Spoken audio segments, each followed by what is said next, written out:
¿Qué tal? ¿Cómo están? Buenas noches. El placer de compartir con todos ustedes otra edición de Puntos de Vista. Miércoles 1 de agosto del año 2018. La pregunta obligada, ¿tomaron los 7 tragos del carrulín, como indica el manual de procedimiento? Bueno, ustedes podrán respondernos, claro, a través de nuestras líneas de comunicación. Tenemos habilitada siempre nuestra manera de comunicarnos, el WhatsApp, a través del 0972-655-000. Me imagino que también tomaron la infusión, nuestro tereré con las 7 hierbas. Bueno, estamos compartiendo esta jornada del día miércoles. Vamos a abordar un tema sumamente interesante desde todo punto de vista.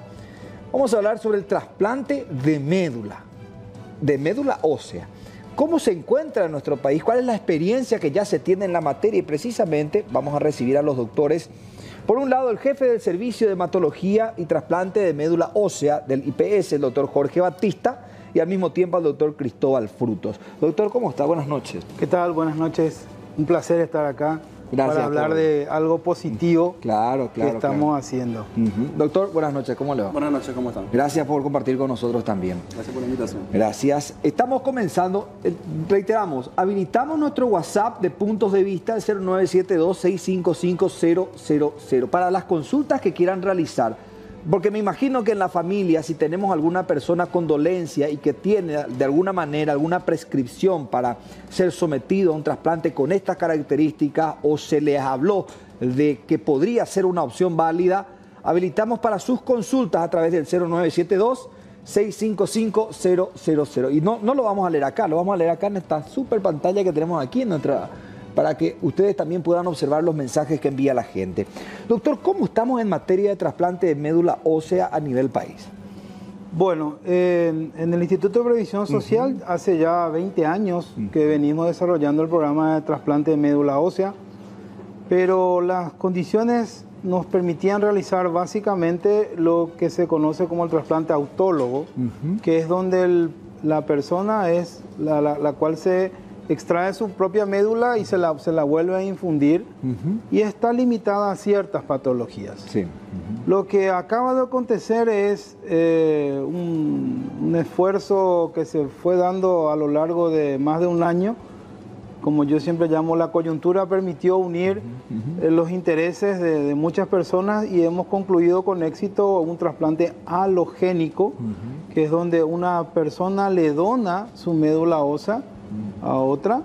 En este caso fue la hermana que le donó a su hermano, para hacer un tratamiento curativo. La intención es que sea curativo, que en este caso particular de nuestro paciente, que tenía una leucemia linfoblástica aguda, ¿verdad? Y esto se pudo dar en base a que hicimos los deberes como deberían, como siempre se debe hacer, ¿verdad? Hemos enviado al joven colega a Alemania, donde recibió una capacitación. Sí. Seguimos en un convenio que lo podemos desarrollar un poquito más adelante, le puedo explicar con más detalles. Sí. Y eso ha concluido exitosamente con el alta de este primer paciente trasplantado en forma halogénica en esta administración en particular. Cuando hablamos de la situación con esta característica, ¿cómo se hace el trasplante de médula? ¿Es una porción lo que se trasplanta? Me gustaría que el doctor, que es el experto ahora en trasplante, dé los detalles técnicos, ¿verdad? No, por favor. El doctor Batista hacía trasplante en la era paleolítica, cuando el brontosaurio andaba por ahí con la piedra, ¿verdad? Perdón, con todo respeto, pero es cierto.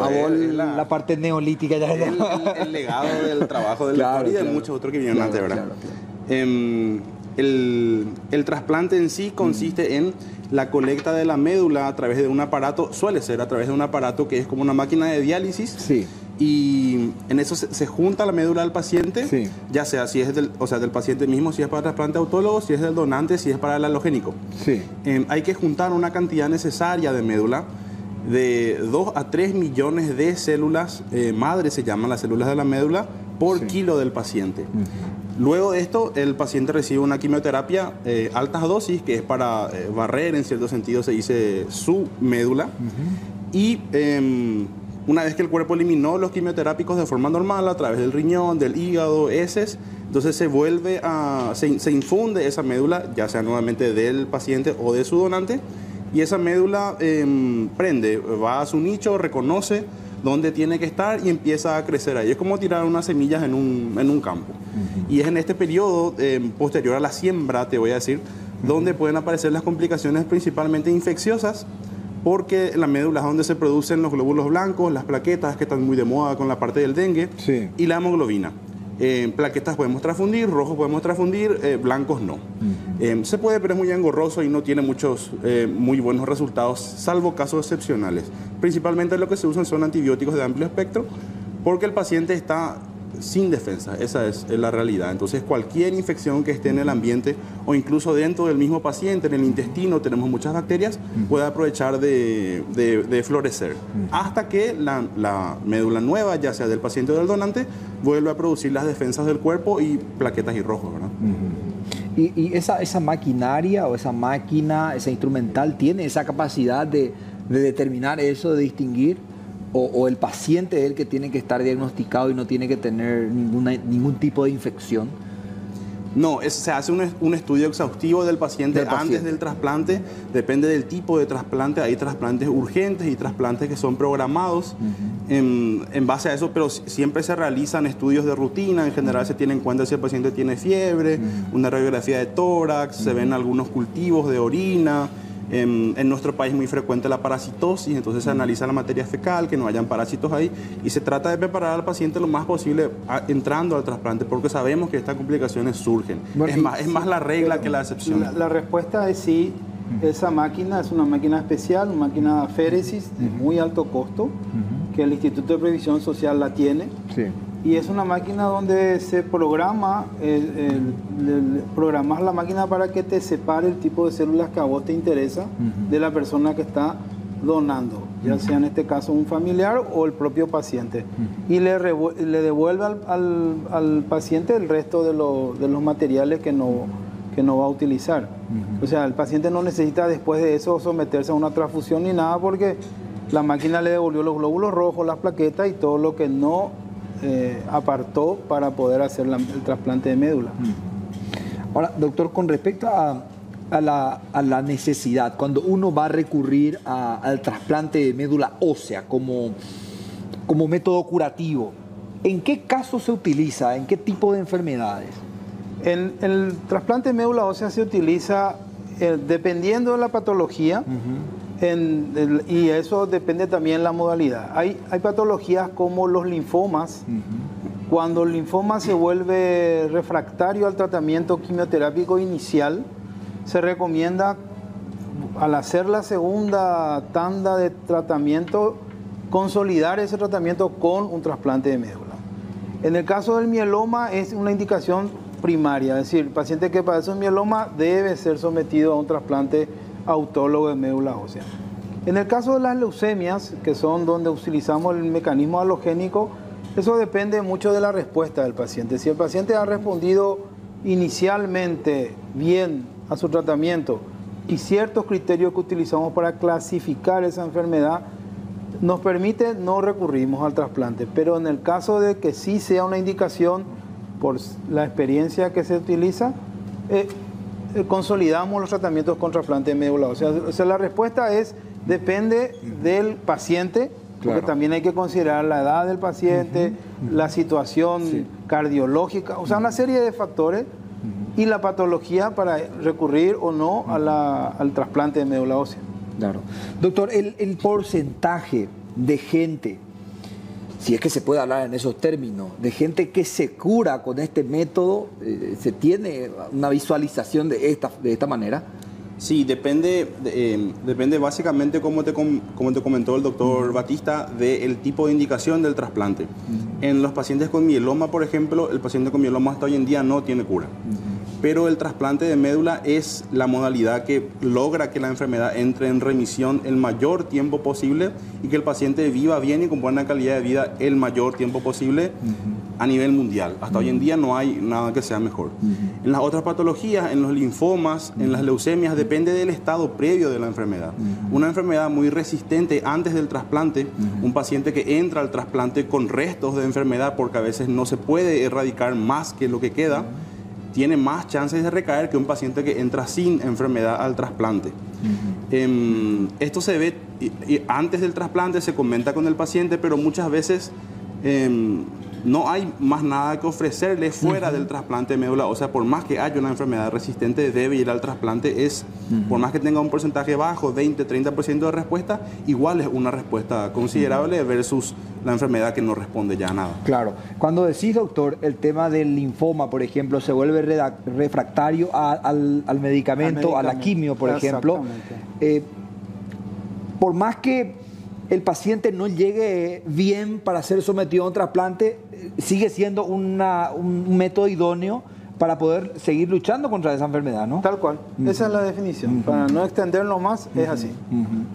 Y el linfoma, cuando hablamos del linfoma, ¿qué tiene ¿cuál es la característica? Por ejemplo, si un paciente con linfoma tiene metástasis en el cerebro, en los pulmones, ¿es idóneo someter de todos modos al trasplante de médula? No. Justamente nosotros tomamos la decisión. Lo ideal, como le dijo recién el doctor Fruto, es que el paciente esté en las mejores condiciones posibles. Si un paciente tiene un estado muy avanzado, lastimosamente, de su enfermedad inicial, tampoco le ofrecemos el trasplante de médula porque no tiene sentido hacerlo. De hecho, la descripción de metástasis y de todo eso que acabas de describir no es una situación natural que tengamos nosotros en el Instituto de Previsión Social, por lo menos. De hecho, ¿por qué? Porque nosotros tenemos gente que está especializada en el manejo de las patologías. O sea, tenemos un grupo que está exclusivamente dedicado al tratamiento de los linfomas, da el tratamiento inicial y ve cómo responde ese paciente. Si ese paciente no responde inicialmente, ya toma la precaución de presentarle al equipo de trasplante para que llegue lo más rápido posible a ese tratamiento.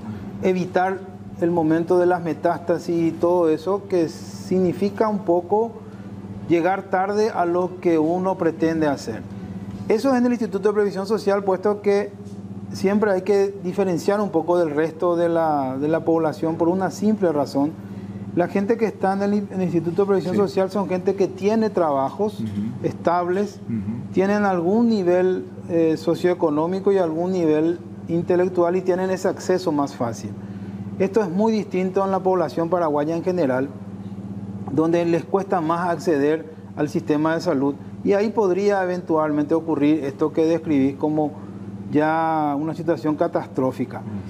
Por eso también voy a aprovechar y recordar que este empuje de IPS para el trasplante de médula ósea no queremos que termine en IPS.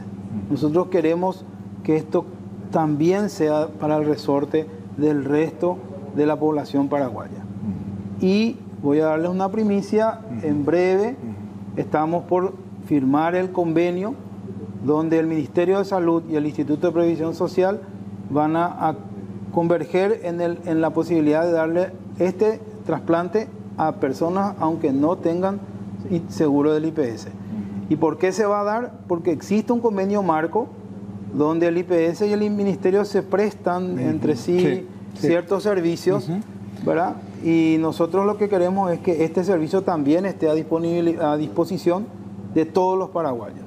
Empezar un poco lo que se habla mucho del sistema unitario de salud, y eso es algo muy grande, muy difícil, una mesa que va a ser muy política en su momento, pero lo poco que nosotros podemos dar en hematología y en trasplante es que llegue a todos los paraguayos. A ver, otras instituciones que dependen del Ministerio de Salud, como el INCAN, que tienen el tratamiento para patologías así graves, por decirlo de alguna manera, ¿están realizando ese tipo de tratamientos, el trasplante de médula, o solo el IPS en el país? No. La otra institución que hace trasplante de médulas es el Hospital de Clínicas. ¿Sí? Ellos están también en un programa de trasplante de médula, creo que hace 1 o 2 años, ¿verdad? También con buenos resultados hasta la fecha. Y después de otra institución no hay en este momento ninguna que esté realizando trasplante ahora mismo. Doctor, si hacemos una comparación, porque explicaba el doctor que estuviste por Europa, ¿no? Si hacemos una comparación, ¿cómo está nuestra medicina? Me imagino que en la formación sí existen especialistas que se han formado afuera, pero en cuanto al entorno, lo que significa instrumentales, profesionales de asistencia, ¿cómo estamos? En el IPS, al menos comparando con el hospital donde yo estuve, salvo el centro de trasplantes que actualmente se quiere construir, es una iniciativa del presidente de la institución, el abogado Benigno López. Realmente en tema de medicación y el tratamiento del paciente no estamos muy distintos. Lo que sí ellos tienen bastante son ensayos clínicos. Un ensayo clínico es el paciente que ya dentro de lo que está comprobado que funciona, porque esa es la palabra, no tiene opciones. Y entonces va a un ensayo que son básicamente medicamentos nuevos que aún no están aprobados, eso hay que aclarar. Y ellos tienen muchos pacientes dentro de esos ensayos. Pero fuera de ensayos clínicos no estamos muy lejos, por lo menos en el IPS, que es la realidad que yo conozco. Quiero Sí. explicarle, siempre digo lo mismo, el Instituto de Previsión Social en su vademecum, en lo que es vademecum, en lo que es profesionales y en ciertos equipamientos, hace rato entró en el siglo XXI. Lo que al Instituto de Previsión Social le faltaba era su infraestructura edilicia.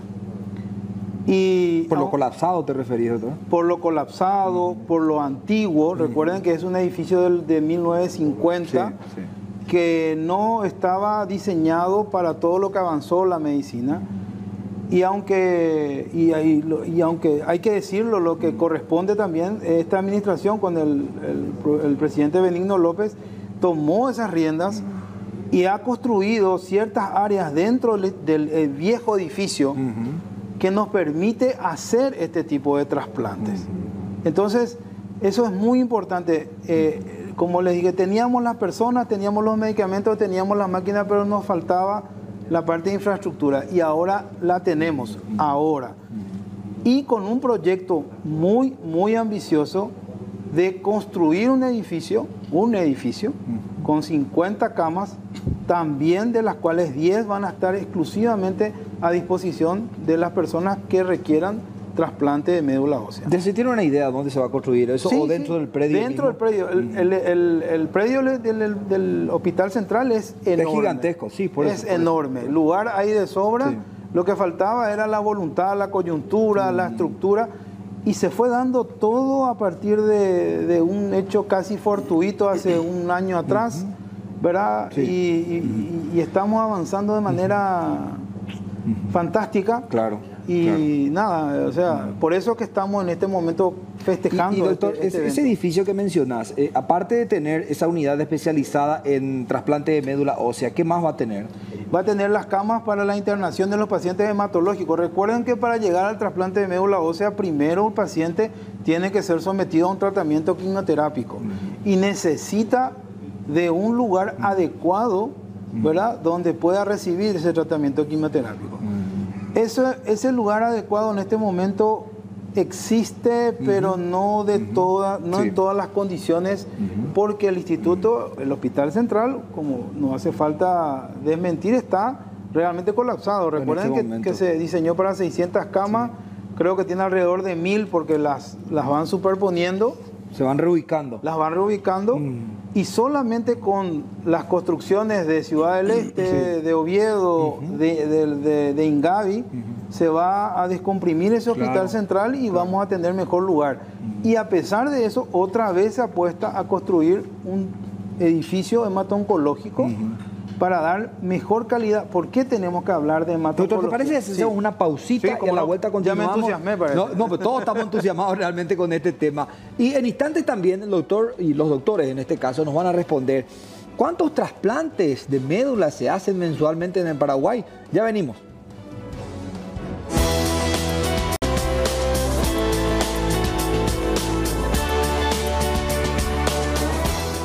Pueden enviarnos sus mensajes a través del 0972-655-000. Estamos recibiendo el WhatsApp de la gente a través de nuestro WhatsApp de Puntos de Vista. Me estaban comentando, ¿cuántos trasplantes se realizan mensualmente o semanalmente si tienen un conteo, doctor? ¿Doctor Cristóbal? Sí, el recambio de camas se considera una cama equivale a un trasplante por mes. Actualmente tenemos 2 camas en el IPS, con lo cual podemos realizar 2 trasplantes por mes, pero casualmente algún paciente se complica durante su internación, entonces queda más tiempo. Tenemos pacientes, así como hay pacientes que se van en 15 días, tuvimos un paciente que se fue de alta en unos 2 meses, entonces eso nos complica también. Y como mencionó el doctor Batista, la llegada de los pacientes al trasplante a veces es dificultoso. Más allá de las indicaciones hematológicas propias de la institución de trasplante, hay otras indicaciones de trasplante que no son hematológicas y estos pacientes, bueno, forman parte de la estadística, deberían llegar al servicio de trasplante, ¿verdad? Doctor, la sesión de la quimioterapia cuando van a iniciar se realiza por sesiones. Sí. ¿El trasplante también es así? O sea que hay indicaciones de 3 sesiones de trasplante de médula o es una sola. No. El trasplante tiene un esquema que se llama acondicionamiento, que más o menos son 5 días previos al momento de la infusión. A eso también se le suma, dependiendo si es autólogo, la preparación al paciente, que es una estimulación para hacerle su colecta. Y esa sesión se comienza en el día -5 y termina en el 0 donde se hace la infusión. Y de ahí en más empieza a contarse los días +1, +2 y va dependiendo de la respuesta hasta +15 o +30 según la situación, donde el paciente termina su tratamiento y se va a su casa. No es en ciclos, es un solo, es un todo o nada. Entiendo. Ahora, doctor, ¿el periodo de recuperación ya depende del organismo del paciente o tienen un plazo? No, todos, eso siempre es importante. En medicina no existen tanto enfermedades ni como personas. Hay personas que se recuperan más rápido y otras que se recuperan más lento. La gripe a mí, por ejemplo, me tumba una semana. Exactamente. Entonces, el promedio sería de 15 días en el mejor de los casos. Y bueno, en un caso de 2 meses, ¿verdad? Pero, sí, estaba comentando. Pero un promedio de 15 días para los trasplantes autólogos y en este caso 30 para un trasplante alogénico, que es todo un récord también. Sacar a una persona donde... Hay algo que hay que entender también. Sí. El trasplante es, yo te destruyo como persona. Sí. Y te pongo la médula y el informe genético y biológico de otra persona. O sea, vos sos el halogénico. El halogénico. Nosotros hemos tenido casos anteriormente donde la persona tenía un grupo sanguíneo y su donante tenía otro grupo sanguíneo y terminaba convirtiéndose al grupo sanguíneo de su donante. A ese nivel llega el trasplante de médula ósea. Es todo un desafío, otra persona. Hay muchos riesgos también, doctor. Totales. Pero en las enfermedades como las que nosotros estamos mencionando, el peor riesgo es la muerte. Claro. Entonces todo lo demás es aceptable. Llega un momento en que se define y es jugar al todo o nada. Al todo o nada. Sí. Y muchas veces arrancamos el partido en esas condiciones en descuento. Sí, o sea, no es fácil jugar esto. Claro. Sabiendo prácticamente, a ver, por decirlo, que perdiste el partido de ida y el de vuelta tenés que... Tal cual, así mismo, y con goles en contra. Queremos compartir con ustedes los mensajes también de la gente. Me voy a poner aquí de costado. Acá tenemos los mensajes. Qué buena noticia lo que está dando el doctor Cristóbal. Ojalá que haya convenio con centros de salud del ministerio. Claro, ya estaba comentando el doctor que sí. El doctor Batista estaba comentando que sí hay un convenio y que dentro de poco se va a materializar. Vamos a despejar nuevamente las dudas después de leer los mensajes. ¿Está bien, doctor? Totalmente. Una consulta al doctor referente al trasplante de médula. ¿No tiene alguna novedad sobre personas que tuvo o tuvieron accidentes y quedó con aplastamiento de médula? personas que no caminan actualmente por problemas de aplastamiento de médula. Esta es la médula ósea, es la médula que fabrica la sangre, no la médula espinal. Claro. Es otra... Es la que corre por dentro de los huesos, sería. Es la que corre por dentro de los huesos, no es la que tiene que ver con el cerebro ni con la columna vertebral. Es otra médula, la médula ósea. Sí. Éxitos y bendiciones al doctor Batista, excelente profesional con espíritu de servicio, familia Alcaraz Mereles. Siguiente mensaje. ¿Qué es la médula? Y vamos a explicar nuevamente la médula. A ver, vamos a buscar también esas imágenes en internet, entonces, para poder compartir con la gente. ¿Qué es la médula? ¿Qué es la médula, doctor? La médula es del puchero, sí, el caracú. El caracú. Así es simple. Y eso tienen todos los animales mamíferos. Y nosotros somos mamíferos. Así que de esa dentro de nuestro hueso, esa grasa que está en el medio del caracú, esa es la médula ósea y esa es la que nosotros... ¿Y esa médula tiene un tránsito similar al de la sangre o no? Es que de ahí se origina la sangre. La médula, o sea que es la su que tránsito también entonces es continuo, constante. No descansa. No, absolutamente. Es el tejido quizás más renovable del cuerpo. Cada grupo de células se va renovando en un periodo, algunos en 7 días, otros en 20 días, otros en 120 días. Doctor, quiero insistir en una de las preguntas que planteaban aquí los televidentes respecto a ese aplastamiento cuando se habla esa es la médula espinal. ¿No se usa en esos casos estos tipos de trasplantes? Es otro tipo de médula, es otro tipo de célula. Se llaman, el primer nombre es médula, pero el apellido es distinto. Son otro tipo de... O sea que no se utiliza este método para esos casos. No. A ver, yo asumo que viene la pregunta, los chinos estuvieron experimentando en la infusión de células madre, que es lo mismo que hacemos nosotros, en el tejido nervioso, ¿verdad? Tratando de regenerar en parte esa médula espinal. Los resultados desconozco si han sido no exitosos, pero supongo que eso es lo que habrá preguntado la audiencia, ¿verdad?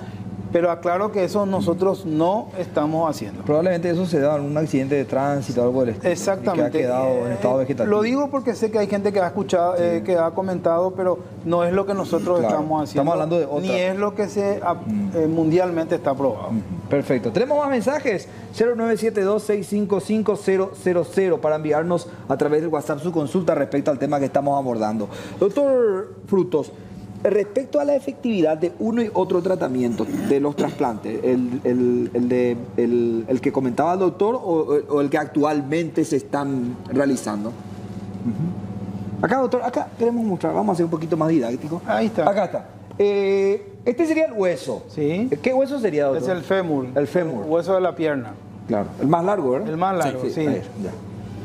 Bueno, y acá lo que está adentro es la médula ósea. es la médula ósea. Y fabrica todos los elementos sanguíneos como las plaquetas, los glóbulos rojos y los glóbulos blancos. ¿Esto se saca por completo? No. Ese también es... Una muestra nomás. No. El trasplante de médula no es un acto quirúrgico. No es un acto quirúrgico. Es tan fantástico que no es un acto quirúrgico. Es exactamente a una donación de sangre. No hay cirugía en el trasplante de médula ósea. Yo te estimulo con un medicamento especial, levanto los glóbulos blancos y a través de una máquina, que es la que habíamos comentado inicialmente, se extrae del brazo del paciente. Como sacar una muestra de sangre. Como sacar sangre, ¿verdad? Y esa máquina, como si fuera una máquina de diálisis, que pasa a través de una máquina y de ahí separa las células. Y eso se carga en una bolsita de sangre. Y eso es lo que es la médula ósea, que es lo que le ponemos al paciente para su recuperación. No hay cirugía en el trasplante de médula. Cuando hablamos de esa agujita. Sí, agujota, grande. Llega al hueso, ¿verdad? No, a la vena nomás. A la vena nomás. No hace falta llegar al hueso, porque estamos hablando del hueso, por eso. Ni el doctor Frutos ni yo entramos a quirófano, nos queda chica la ropa de quirófano, así que no pasa por ahí. Lo nuestro es extraer del cuerpo. La sangre es tan extraordinaria que no hace falta ir a donde se produce. Vos estimulás y podés sacar de la sangre, porque está en todo el cuerpo. De la vena sacás esas células madre y eso es lo que le infundís al paciente. Lo podés hacer de su propia donación o en el caso de las leucemias de una hermana, un hermano ¿Tiene que haber algunas características compatibles para hacer cuando se trata de la médula de otra persona? Absolutamente. Sí, de hecho. La compatibilidad es lo más importante. Nosotros, por suerte, tenemos una población donde es común que un paciente tenga varios hermanos, hermanas, entonces podemos buscar donantes. 25% es la compatibilidad de cada hermano.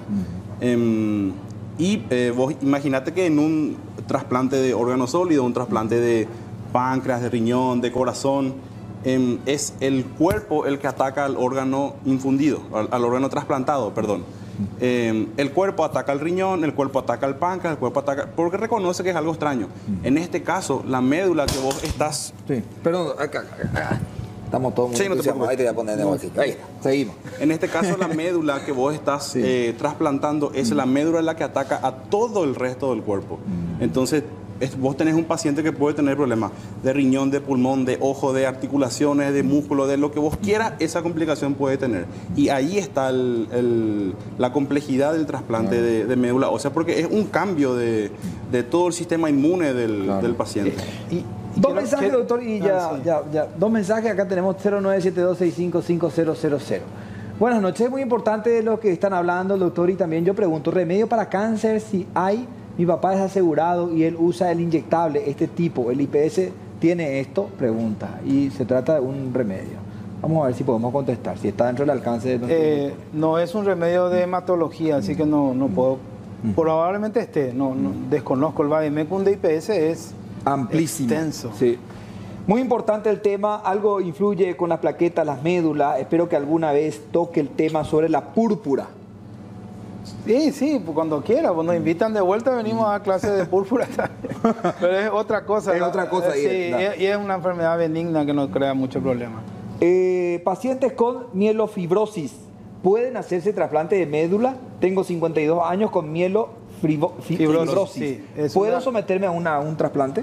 Sí, la respuesta es sí. Es un candidato ideal para un trasplante de médula halogénico. Es decir, halogénico, de otra persona. De otra persona. Este caso del paciente alemán, primer caso de cura del virus SIDA, ¿fue a raíz de este procedimiento? El doctor estuvo ahí, justamente él estaba en ese momento. ¿Vos estabas en ese momento? No. Este fue Pero habías escuchado la historia, ¿verdad? Escuché la historia, sí. Es un caso anecdótico que quedó de un paciente portador de VIH que se trasplantó una médula de un paciente sano, ¿verdad? Y la sorpresa fue que luego del trasplante, la idea era que él continúe su tratamiento para el SIDA como cualquier otro paciente, ¿verdad?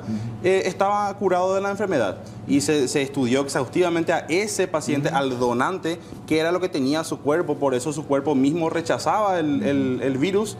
Y se está estudiando eso actualmente. Claro. Así es. Por el momento anécdota, porque todavía no está científicamente comprobado. Claro, no se sabe cómo fue, de que pasó, pero no se sabe fue cómo el trasplante porque tenía una enfermedad hematológica. Claro, tenía una leucemia, no sé qué tenía, pero no fue por el SIDA. Claro. Exactamente. Doctor, muchas gracias por su visita. Un placer. Doctor, un placer realmente. Gracias. Hacemos una pausa, a la vuelta tenemos más en Puntos de Vista.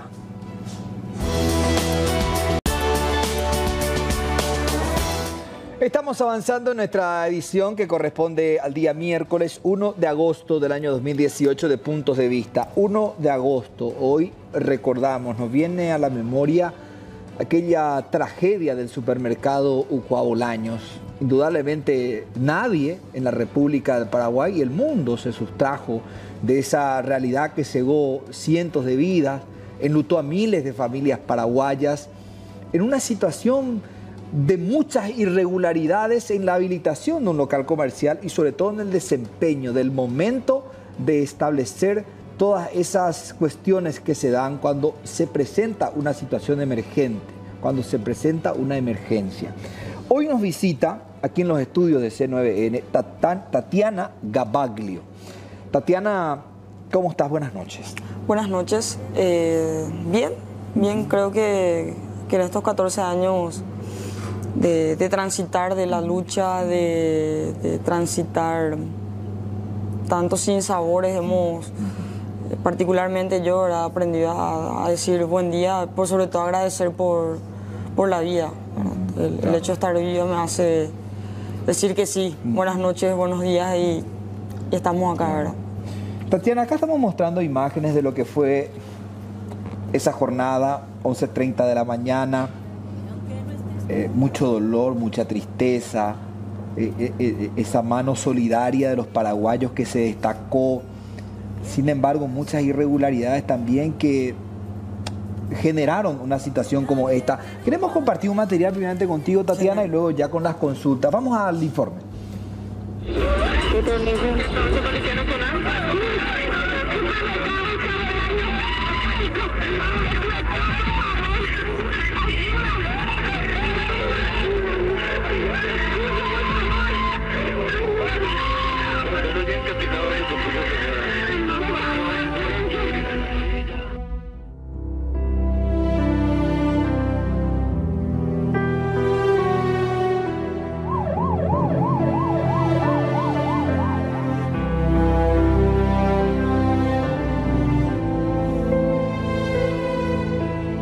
Era domingo por la mañana, soleado y frío, el 1 de agosto del 2004. Cientos de familias acudían al supermercado Icuabolaño, sucursal Botánico, para hacer sus compras. Eran aproximadamente las 11:20 de la mañana, cuando se escuchó un fuerte ruido en la cocina del patio de comidas. Era el principio de una horrenda tragedia. A partir de allí, las llamas comenzaron a propagarse rápidamente, mientras cientos de clientes y empleados que se encontraban en distintos sectores del local corrían desesperadamente hacia la salida principal, pero muchas de ellas iban quedando por el camino debido a la inhalación del denso humo que ya era visible en gran parte de la ciudad. A esto se suma que los guardias del supermercado cerraron los portones supuestamente por orden del dueño Juan Paiva para evitar que los clientes salgan sin pagar, cuando en realidad lo único que querían eran salvar sus vidas.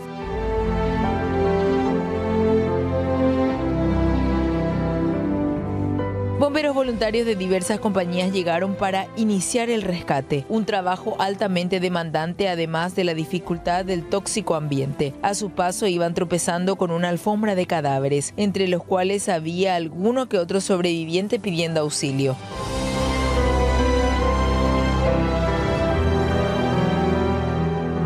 La enorme tragedia dejó como saldo cerca de 400 fallecidos, 365 sobrevivientes y alrededor de 5.000 familias afectadas. Juan Pío Paiva, propietario del Icuabolaños, fue sentenciado a 12 años de cárcel por homicidio doloso en grado eventual y exposición de personas a lugares de trabajo peligroso. Sus abogados hoy piden la extinción de la causa.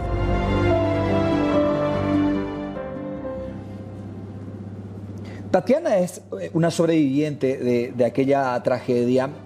Cuando iba al informe, comentábamos algunos detalles. ¿Qué recordás de aquella mañana, Tatiana? Mira, Diego, tristemente tengo que decirte que recuerdo todo, ¿verdad? Es un suceso inevitablemente de olvidar. Esa mañana recuerdo que fue un día caluroso. Un día totalmente agradable, como para pasar en familia, disfrutar, salir acompañados. Casi primaveral en pleno agosto. Un clima perfecto, hermoso, realmente. Incluso ver a un montón de familia comprando en el supermercado, ¿verdad? El sonido de la música súper agradable, el olor a pan recién salido del horno. El olor al asado que estaba en plena parrilla.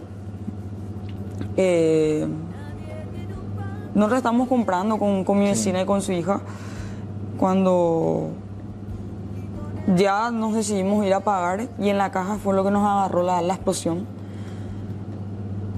De ahí, lo primero que hicimos fue dar un giro atrás, ¿verdad? Para ver qué era el ruido. Y ahí es donde nos damos cuenta, ¿verdad?, que ya el cielo raso se estaba desplomando seguidamente, muy rápido. Y donde empezamos a correr, y por la avalancha de gente que corría también hacia la rampa de salida hacia la puerta. A ver, cuando te referías a la rampa de salida, ¿te referías a la salida frontal o la salida del estacionamiento que daba? Al estacionamiento. Que es la salida interna, porque en realidad comunicaba directamente con el estacionamiento que estaba abajo del supermercado. Así mismo. Bueno, en realidad era la única salida conocida para nosotros, ¿verdad? se utilizaba más lo que sería la rampa y las escaleras, menos que la del frontal. acceso por Santísima Trinidad. Y caímos. Yo me perdí de mi vecina, de su hija, y quedé, ¿verdad? Desolada, sola, totalmente huérfana de toda ayuda. Yo pensaba que en ese momento una persona de gran peso se habría caído sobre mi pierna, ¿verdad? Pero me encuentro con la triste noticia, ¿verdad? En el momento que me alza el bombero en sus brazos, en donde veo que lo que yo tenía en la pierna no era una persona, no estaba una persona, sino era nada más y nada menos que un panel del cielo raso derretido sobre mi pierna. Lo que hacía que sea tan pesada y que yo no me pueda movilizar por mis propios medios. De allí me trasladaron a Santa Bárbara, que era el hospital más cercano, y después de Santa Bárbara me tuvieron que trasladar al Centro Médico Bautista porque no podían quitarme el cielo raso derretido que tenía adherido a la pierna. Allí me dijeron que por favor, ¿verdad?, duerma y que el día siguiente voy a estar de nuevo en mi casa, disfrutando de mi familia, ¿verdad? Cuando me encuentro con la grata sorpresa que despierto en terapia intensiva. La pierna me la amputaron 7 días después a consecuencia de las quemaduras graves. La infección ya estaba por llegar al hueso y eran nada más que 2 opciones. Era o mi vida o mi pierna. Dura decisión que tuvo que tomar también mi mamá para que yo pueda continuar con mi vida y también mi familia. ¿Qué sienten hoy, Tatiana, con todo lo que ha pasado? Ayer hablábamos también con otras víctimas, con bomberos incluso. ¿Quedó la sensación de justicia en este caso? Para nosotros el 1 de agosto siempre va a haber demasiados sentimientos encontrados. Y como somos diversas personas de distintas edades por sobre todo, cada uno vive su duelo de una manera, vive su vida de una manera. Cada persona tiene su paz interna, otros siguen con mucha rabia, con mucho dolor, siguen con mucha frustración dentro. No te digo que yo no tenga esa sed, ¿verdad?, de justicia, esa sed de saciarla en algún momento con que realmente dejen de burlarse de nuestra causa, principalmente los payos, ¿verdad? Y tenemos que seguir, tenemos que continuar, es lo que nos queda, luchar principalmente porque la memoria continúe viva, para que el recuerdo de aquella tragedia, de aquel 1 de agosto, no sea meramente cada 1 de agosto, sino sea todos los santos días. Que el paraguayo recuerde que ocurrió una tragedia que mató a 400 personas. No solamente por la falta de prevención, no solo por la falta de cuidados que tenían que haber tenido.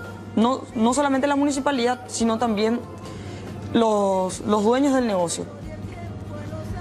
Sino también tener en cuenta que la vida vale muchísimo más que el dinero. Ese dinero por el cual muchas de las personas se siguen peleando hasta hoy en día. Y que tristemente, ¿verdad?, nos deja tan mal porque la pérdida es irreparable. Cualquier tipo de pérdida. Claro. Tatiana tenía 7 años el día de la tragedia, el 1 de agosto del año 2004. Me imagino que luego de esto encaraste una lucha titánica para, de alguna manera, también sobrellevar la carga pesada de aquella tragedia, del recuerdo. No fueron obstáculos para vos, Tatiana.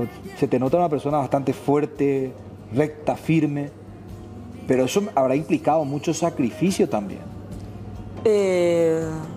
Realmente para mí fue muy duro, a mi corta edad, ¿verdad?, aceptar lo que fue la amputación. Fueron un montón de mensajes que tenía en la mente y que no me permitían avanzar por cierto tiempo, ¿verdad? Tenía en la cabeza que no iba a poder jugar, que no iba a poder ser como otra persona normal.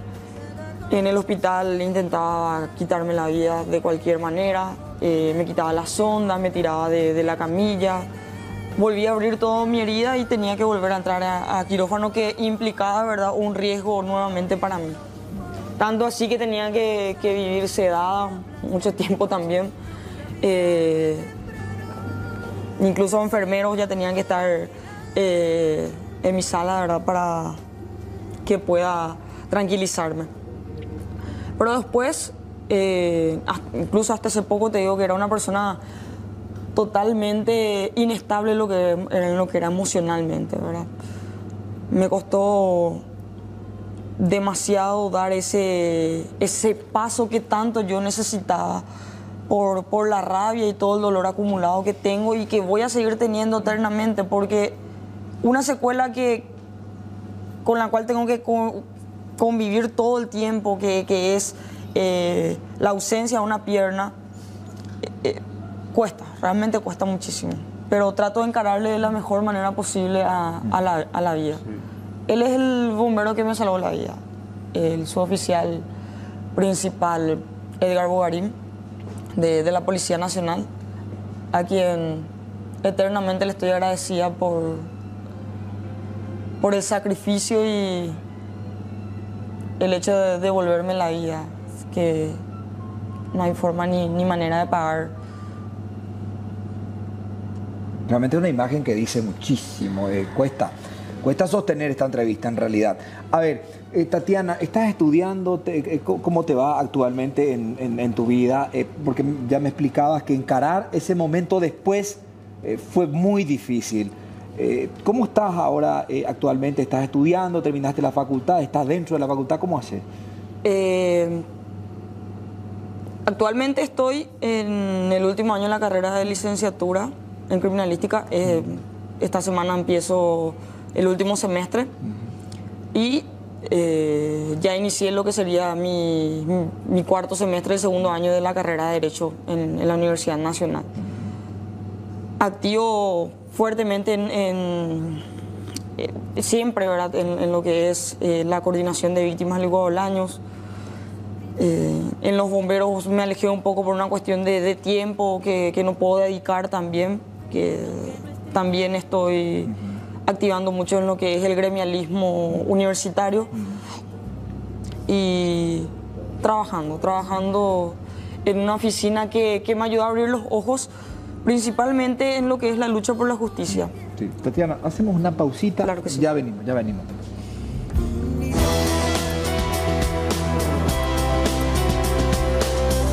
Tatiana, te agradecemos mucho por la visita y indudablemente que te damos toda la fuerza desde C9N, desde nuestro equipo periodístico. Nosotros acompañamos, probablemente el nombre es diferente en C9N, estábamos en el Sistema Nacional de Televisión y habíamos acompañado todo ese proceso de lo que fue el supermercado Coabolaños y el siniestro. Pero, como vos bien explicabas, hay que hacer de tripas corazón en ocasión y encarar la vida con fortaleza, porque las debilidades ocurren. Gracias por visitarnos. ¿Y qué más podés, o qué mensaje podés darle a la gente para que comprenda y para que ese recuerdo que hoy tenemos de aquella tragedia no quede en un simple recuerdo? Es decir, no nos llene la boca de literatura, sino de realidades, de verdades que podamos materializar en la República del Paraguay. Primeramente, y para finalizar, ¿verdad?, más que nada agradecer siempre a los medios de prensa que nos están apoyando desde hace 14 años, desde aquel 1 de agosto. Y también a la audiencia, ¿verdad?, que es la que va a mantener, ¿verdad?, su crítica o certeza de lo ocurrido. Pedirle más que nada a la gente que no olvide,